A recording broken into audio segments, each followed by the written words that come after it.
was 1992. Was it the year of the dragon or the monkey or whatever, in the Chinese astrology? Well, he had no clue. So he phoned a friend who was his father-in-law. His father-in-law's brother had been to a Chinese restaurant that day, and it was on that paper placemat. And he was there when Bob called, and he knew the answer. Isn't that something? But, a lot of it was trust, too, that he decided to go ahead and trust and go with it. And truthfully, do I think many people are going to be millionaires? No, I don't think that. I very rarely see cards like that, but it kept being there. And when I start seeing it reading after reading, I'm thinking there's more to this. Trevor Vines was another one. I don't know if any of your listeners out there have ever heard of Trevor, but Trevor's very big in motocross. He's actually he's a superstar in the extreme sports of like the jumping and the tricks and all that. Yeah. And I've known him for a long time, and he was probably about 20, and he would come get his cards read, and he always had the cards of fame. And anybody that's out there listening, if you see the Ace of Pentacles next to the Chariot upright on the first house, you have got a famous person or a person who has that ability. I see him on him constantly, and I said, Trevor, what are you doing? He had a little extreme sports store in Conneaut, Ohio, which is down the road from us, about 8 miles. I said, and he was working construction. I said, you have the cards of fame. Go after it. So he'll tell everybody, to this day we remain friends, and he says, I just got tired of listening to her complain. He said, so I put my dirt bike on the back of my truck, and I went to L.A. Well, he's one of the top in the world. He's like one of the original motocross. I forget what they exactly call it. I'd have to look on my book. Freestyle. That's it. I couldn't think of the word. Freestyle motocross riders. And he invented a lot of things, and he's still there. He does the X Games and travels the world. And he always gives credit to the tarot, and he comes and sees me regularly because he wants to make sure things are in order. Yeah. But, when you get something like that, like with the Bob, and then they keep saying they're going to be a millionaire, do you ever question that and think, well, no, this is impossible? Nope. One of the biggest things about being a Queen of Cups, which we are both, is that we believe in magic, and we believe in everything. And I'd see something like that. It's so rare that I would see something like that. Most people end up with, like, in their lifetime as far as money goes, there's kind of two positionings. One would be the Four of Pentacles, which is kind of like you have to hold on tight to your money. You live pay to pay. It's a little difficult, but you get by. And the other one, which I see pretty much equally, is the Six of Pentacles, which is enough money to spend money freely, enough money to give money away. That doesn't mean that you can endow a hospital, but it means if your kids need $1,000, you have it, okay? That's where many people end up. But he consistently had the ace, and it was directly in front of him. So I knew that the time frame was 5 years or less, So but you learn to trust anyway in these things and know what's real. And that's one thing I do want to say, too, before we get too far. We are going to have the Transformation Conference coming up, and this is the first one that my publishing company has done where we are going to be featuring our authors. It's so exciting, especially Gandhi. I'll have more about it before we close, but this is the 3rd and 4th of June in Fayetteville, Arkansas. And Justine is going to be there as one of the speakers, and one of her specialties is mingling with the audience and talking to people and telling them what court card there are, and you give a little mini reading with people, don't you? Everybody. I learned over the years, all I have to do is look at your eyes, and I will know which suit of the tarot suits you. And if I look into somebody's eyes, and the eyes are filled with compassion and this, let me, talk to me, tell me, that's a Queen of Cups every time. If I look into somebody's eyes and you see, I will take care of everybody, I'll take care of you, you feel safe, that's always a wand energy. You look and you see the spark of creativity and intelligence, and that's a pentacle. And you see that little glimmer of adventure and that little bit of boundary setting that goes with it, that it's antithesis of adventure. You have a sword.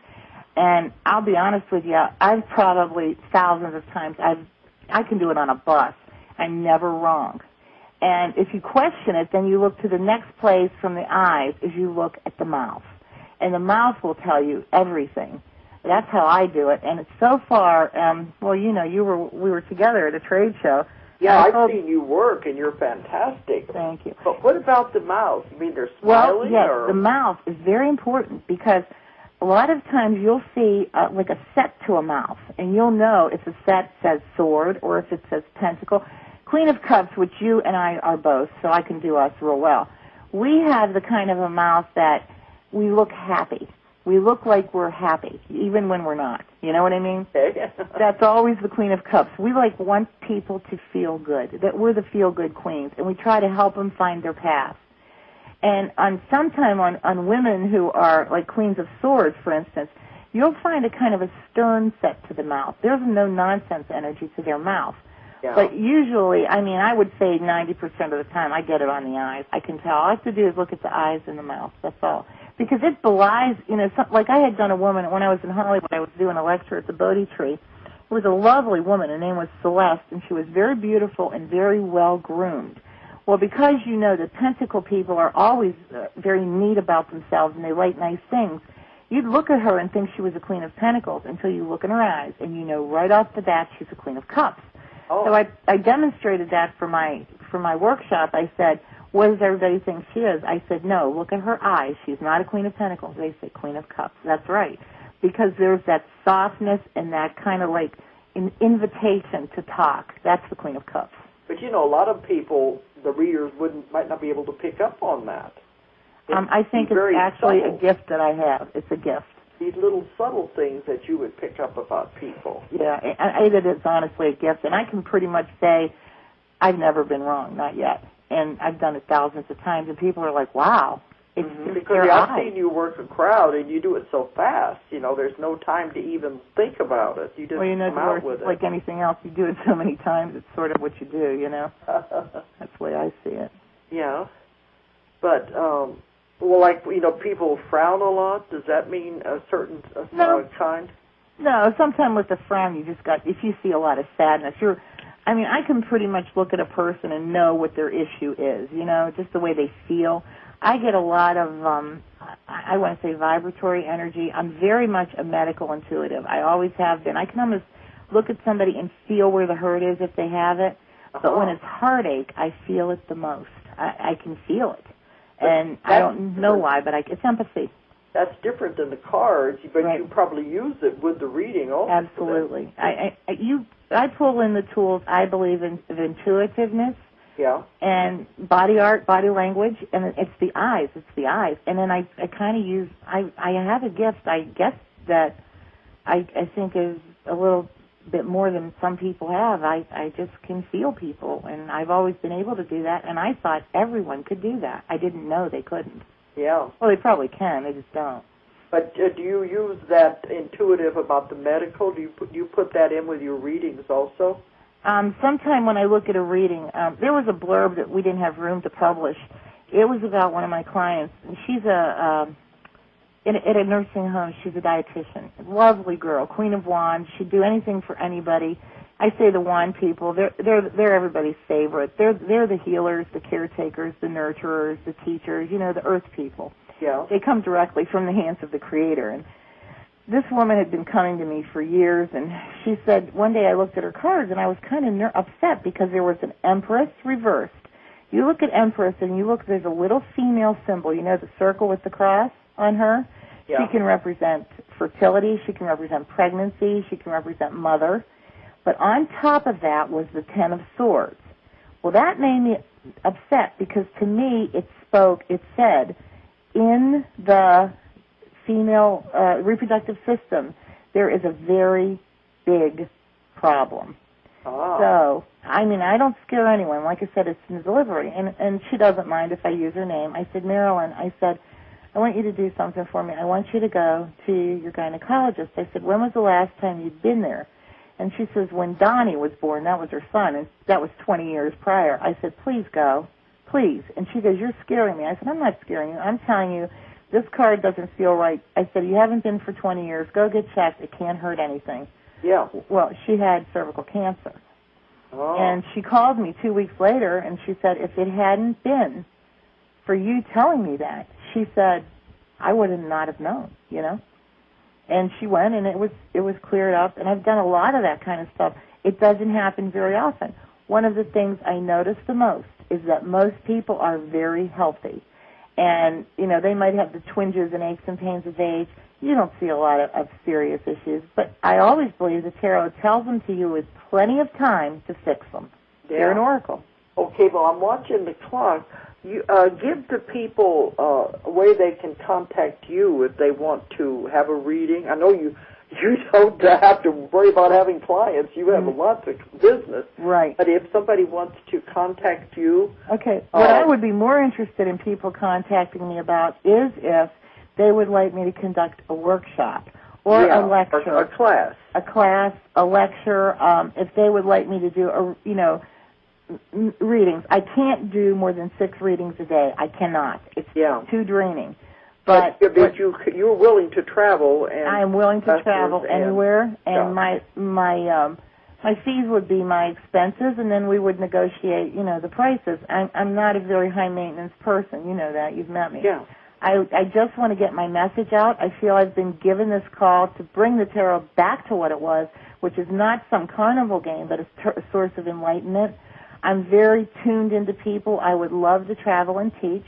They can reach me through my website, which is www.justinealessi.com. JUSTINEALESSI.com. Anyone can reach me through there, or at my private email, which is Justine Alessi at Adelphia, ADELPHIA.net. And my website is, on the Internet. It's linked through your website, too. You could go to Ozark MT and find me. Okay. All right. Now, I just want to close with a few things about the conference. And we're going to put on the first Transformation Conference here in Fayetteville, Arkansas, at the Clarion Inn. And it's going to be June the 3rd and the 4th. And we're going to have all our wonderful authors are going to be there. And the keynote speaker is going to be the grandson of Mahatma Gandhi. So this is going to be a very good conference. And I don't think I'm saying that out of ego, because of those of you who have been listening have got a taste of some of the people who will be there and be lecturing, and it's going to be very good. All right, and if you want more information about the conference or about any of the authors and their books, you can call 1-800-935-0045, 1-800-935-0045, or check on our website, www.ozarkmountain. It's abbreviated, OZARKMT.com. Okay. Could I also add that to contact me, they could as well do it through Ozark Mountain? Yeah, we can. There's a link. Okay, thanks for coming on the show tonight. It's totally been my pleasure, Dolores. You've been a wonderful, wonderful publisher. I want to say that so the whole world hears it. She does everything to make you happy. Okay. All right, well, now we're going to have to stop because he's going to pull the plug. Okay, thanks, Dolores. All right. Good night. Bye-bye. Good night. You have been listening to BBS Radio, a blogandservice.com production and a service to others' endeavor. Thank you very much for tuning in to our radio program, and we wish you much peace and joy on your journey.